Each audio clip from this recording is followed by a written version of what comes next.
Bonjour. Mandenkalu, aluden ne mansaya labi. Vous avez tous suivi le message de Mamoudou Babila Keïta qui s'est adressé aux sages de la Haute-Guinée par rapport aux dégâts que leurs fils sont en train de faire à la Guinée, qui n'est autre que les têtes du CNRD qui ont des différentes télécommandes et qui sont en train de ronger, de ruiner, de suicider, de détruire, de faire tout ce que Dieu n'aime pas sur des Guinéens. Il y a eu des gens qui m'ont demandé qu'est-ce qu'il a dit à Malinké, parce que son message c'est à Malinké. Un message que j'ai beaucoup apprécié parce qu'exactement, on est dans un pays de préjugés. C'est-à-dire, un peul fait quelque chose, ou deux peuls, on dit les peuls sont comme ça. C'est pas bon. Ou un malinqué fait quelque chose, ou un petit groupe de malinqués, on dit les malinqués sont comme ça. C'est pas bon. Ou un forestier, la même chose. Soussou, la même chose. Et il a lancé l'alerte. Ceux qui n'ont pas eu la chance, vous pouvez réécouter la vidéo de Babila. J'ai mis le lien de cette vidéo, un extrait important que j'ai pris. Au niveau du titre de cette vidéo sur Facebook, vous allez trouver ici. Et si ceux qui me suivent sur YouTube, allez-y là où c'est écrit description. Vous allez écouter le message sage, important, poignant, du jeune journaliste talentueux, Babila Keïta. Alors, qu'est-ce qu'il a dit?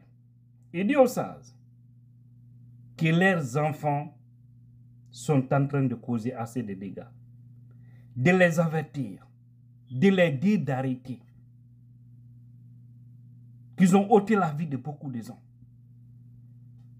qu'ils sont en tenue aujourd'hui, ils ont porté des tenues pour dire qu'ils sont venus pour défendre la Guinée, mais malheureusement, ils sont en train de détruire cette même Guinée.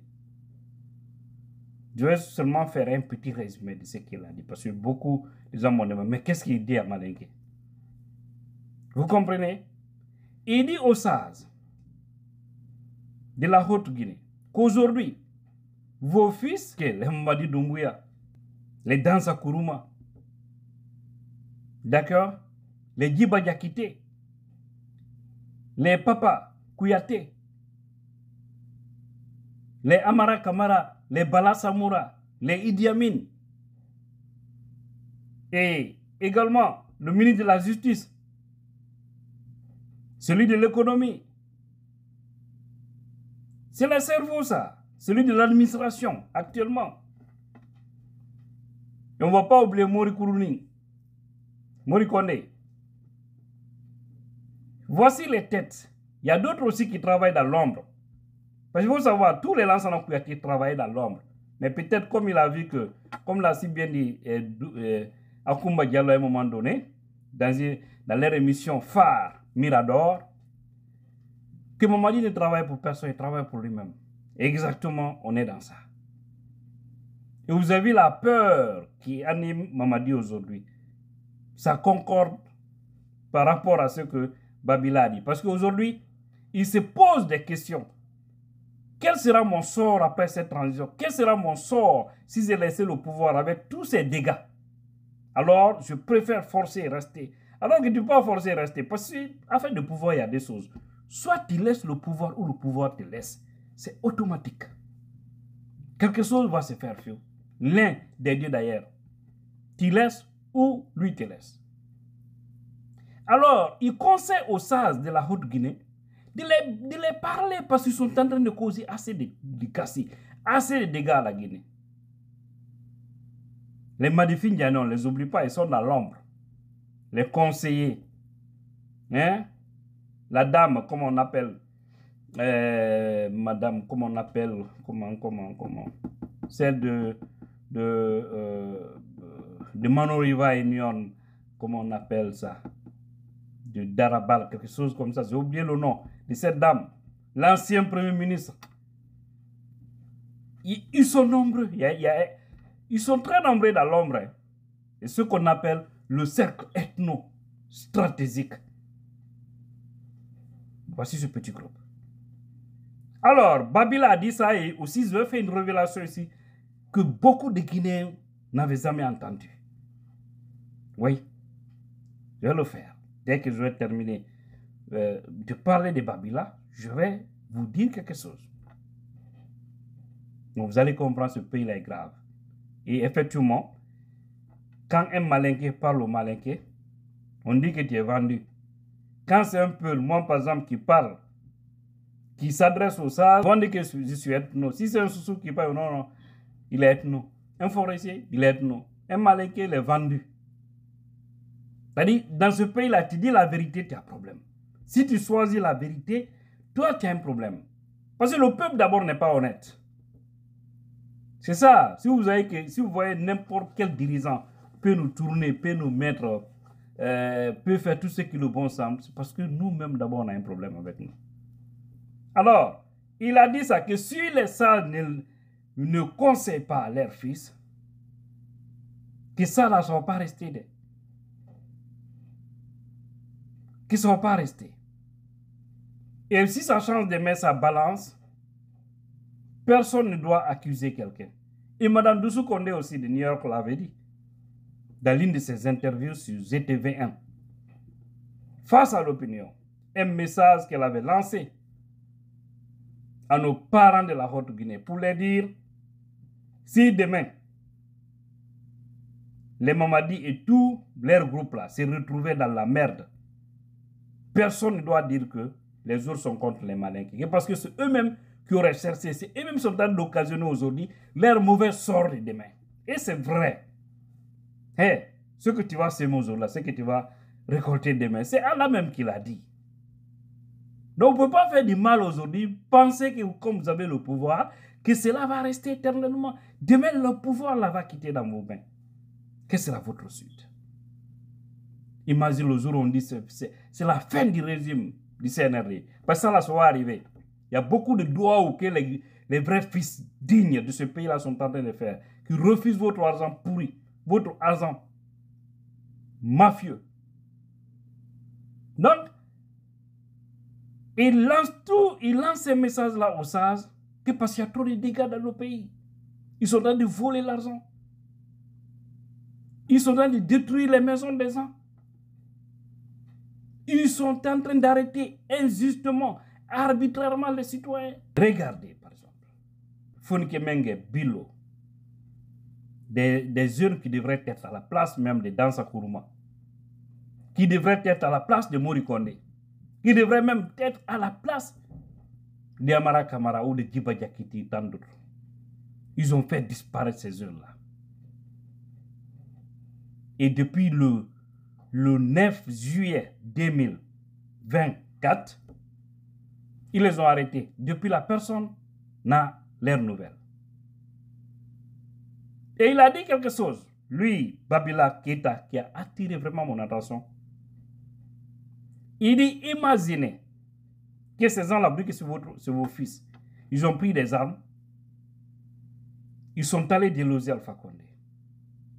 Et malheureusement, là-bas aussi, les jeunes qui sont envoyés sur le terrain pour faire ça, ils les ont trahis. La majorité des jeunes sous des forestiers.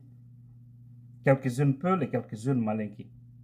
Mais les cerveaux, c'était des jeunes sous et des jeunes forestiers. C'est eux qui ont mené ce véritable. C'est eux qui ont mis devant. Mais Ali, comme il n'a pas été intelligent, il dit, je vais garder le pouvoir pour mon grand. Et lui aussi, aujourd'hui, il a vu son sort. Lui aussi, il a trahi ce dernier Mamadi. Vous comprenez? Donc, il dit, ils ont fait ça. Qu'ils ont fait le coup parce que Alpha n'était pas bon. Parce que il y a eu assez de dégâts. Trop de dégâts sur Alpha Condé. Qu'il faut lancer une refondation. Et malheureusement, cette refondation aujourd'hui, nous la voyons. Ils ont arrêté Alpha, ils ont enlevé Alpha, mais le mal ne s'est pas arrêté. Le mal continue. Donc c'est comme si c'est eux qui faisaient le mal sous Alpha pour saboter le régime d'Alpha. Et aujourd'hui, parce qu'ils ont pris le régime, le pouvoir, les mêmes pratiques continuent. Haute trahison, malhonnêteté intellectuelle, malhonnêteté aussi des analphabètes, parce qu'ils sont mélangés là-bas. Vous voyez? Et il dit, imaginez ce coup-là, le coup d'État du 5 septembre 2021. Si il interroge les sages, il demande aux sages de la Haute-Guinée, les religieux de la Haute-Guinée, les sages, et puis dans un message poli, mais vraiment plein de sens. Il dit, imaginez ce jour-là, si c'est un peuple, si vous avez entendu, c'est un peuple qui a enlevé Alpha Condé au pouvoir, ou un sous-sous ou un forestier. Quel a été votre état d'âme? Qu'est-ce que vous alliez dire à l'époque? Qu'ils ont arrêté notre fils, qu'ils ont fait cela. Mais celui-même, c'est que c'est un malinqué qui est venu enlever Alpha. C'est un malinqué qui a enlevé un malinqué. Il dit, vous vous êtes calmé. Parce que vous avez pensé que c'est Angba sans coller. Seulement dire que c'est la même chose. Et souvenez-vous, j'ai dit ça, je vais reprendre pour ceux qui n'ont pas eu la chance de l'entendre. Et le lendemain du 5 septembre 2021, j'ai reçu des coups de fil. Parce que vous savez, il y a plein de gens qui nous appellent.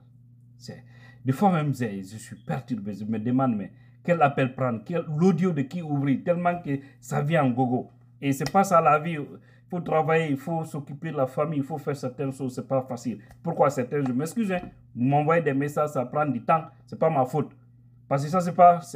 Voilà, l'homme doit vivre, quoi. Et dignement aussi. Il faut travailler. Voilà, je ne peux pas me concentrer toujours à lire les messages ou à répondre des appels des gens par-ci par-là. Ce n'est pas possible. Parce qu'il y en a assez. Il y a beaucoup, en fait. Le lendemain, des personnes m'ont appelé, à partir de Ségiri, que c'est nous ici, il y a des murmures qui veulent attaquer les boutiques des peuples, qui veulent détruire les maisons des peuples. Je dis, que pourquoi? Parce que les peuples ont enlevé Alpha Condé au pouvoir. Vous savez, à l'époque, il y avait une opposition rude entre l'FDZ et le parti au pouvoir. Ils nous ont causé assez de dégâts. C'est une réalité. Choquant, quand même. Pourquoi nous on pensait avec le CNRD, la Guinée allait tourner, c'est pas sombre, mais voilà, eux-mêmes, ils nous ramènent jusqu'au temps de Sékou. C'est-à-dire, le côté sombre de l'ancien régime, ils prennent ça. Le côté positif, ils refusent d'utiliser. C'est choquant, hein? Alors, c'est lorsque Mamadi est sorti à la télé, ils ont vu que c'est Mamadi Doumbouya.